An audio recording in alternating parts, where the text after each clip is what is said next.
Hello guys, இன்றைக்கி polity related current affairs ஒன்று தான் பார்க்க போகிறோம். ஸோ இதில் பார்த்தீங்க அப்படின்னா பிற்படுத்தப்பட்டோர் ஆணையம் அப்படிங்கிறது கர்நாடகாவில் அமைக்கப்பட்டது. எப்போனா 2015 அதோட தலைவர் யார் நியமிக்கப்பட்டிருந்தாருன்னா காந்தராஜ் அவரோட தான் தலைவராக நியமிக்கப்பட்டிருந்தாங்க.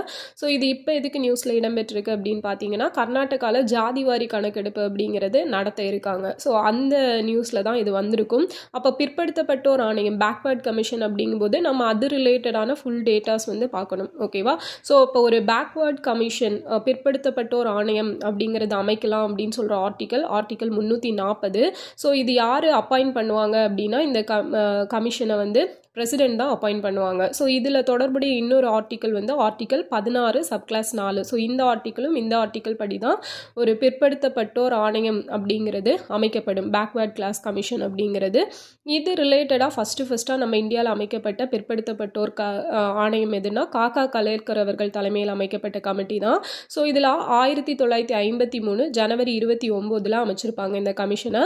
ரெண்டாவது அமைக்கப்பட்ட கமிஷன் நமக்கு தெரியும், Mandal commission. So B P Mandal. இதோட பிபி அப்படிங்கிறதோட ஃபுல் ஃபார்ம், இவர் நேமோட ஃபுல் ஃபார்ம் தெரிஞ்சால் கமெண்ட் பண்ணுங்கள்.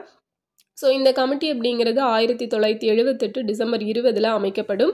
79 மார்ச் 21 நடைமுறைக்கு வரும். ஸோ மொரார்ஜி தேசாய் அவர்கள் பீரியடில் தான் அமைச்சிருப்பாங்க இதோட. பட் அது வந்து ரொம்ப நாள் கிடப்பிலேயே போடப்பட்டு கடைசியாக விபி சிங் அவர்கள் 1990 அவர் வந்து தான் இதுக்கு சைன் பண்ணி சாங்ஷன் பண்ணுவார்.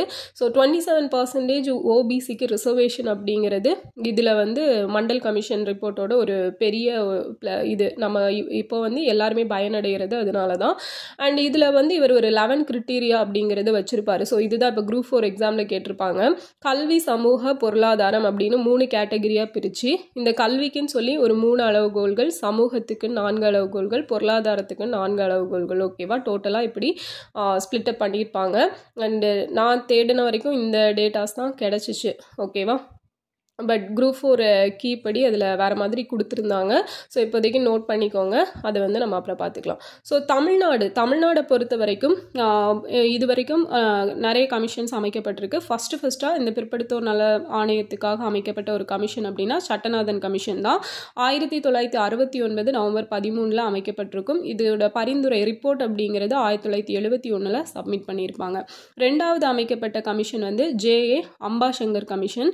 ஸோ இந்த கமிஷன் வந்து டிசம்பர் 1982 வந்து அமைக்கப்பட்டிருக்கும். இவங்களோட ரிப்போர்ட் வந்து 85 வந்து சப்மிட் பண்ணியிருப்பாங்க. ஓகேவா?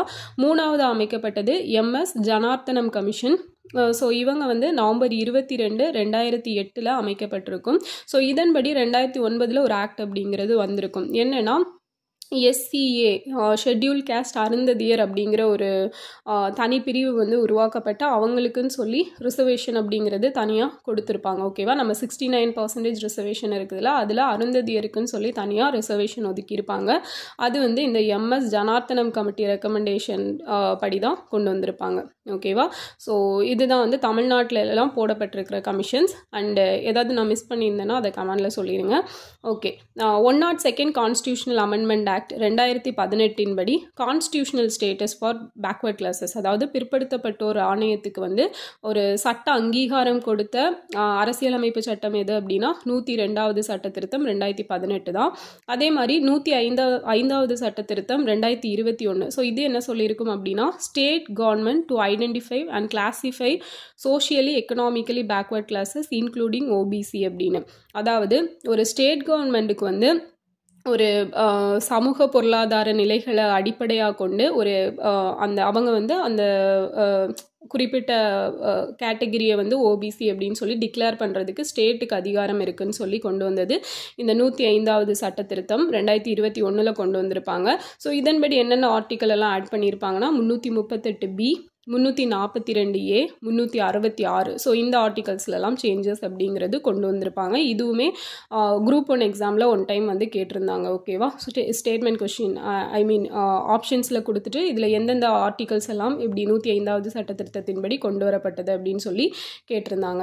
ஸோ நெக்ஸ்ட் பார்த்தீங்க அப்படின்னா national commission for backward class அப்படிங்கிறது நமக்கு 1993 அமைக்கப்பட்டிருக்கும். ஸோ அது வந்து ஒரு constitutional body. Okay. So next அது எந்த அமைச்சகத்துக்கு கீழே வருது அப்படின்னா ministry of social justice and empowerment, சமூக நீதி மற்றும் அதிகாரமளித்தல் அமைச்சகத்துக்கு கீழே தான் அந்த national commission for backward class அப்படிங்கிறது வருது. ஸோ உங்களுக்கான question, national commission for backward class அது வந்து எந்த ஆக்ட் படி கொண்டு வந்திருப்பாங்க அப்படிங்கிறத கமெண்டில் சொல்லுங்கள். ஸோ இந்த வீடியோ யூஸ்ஃபுல்லாக இருந்திருக்கும்னு நினைக்கிறேன். நெக்ஸ்ட் வீடியோவில் பார்க்கலாம். தேங்க்யூ.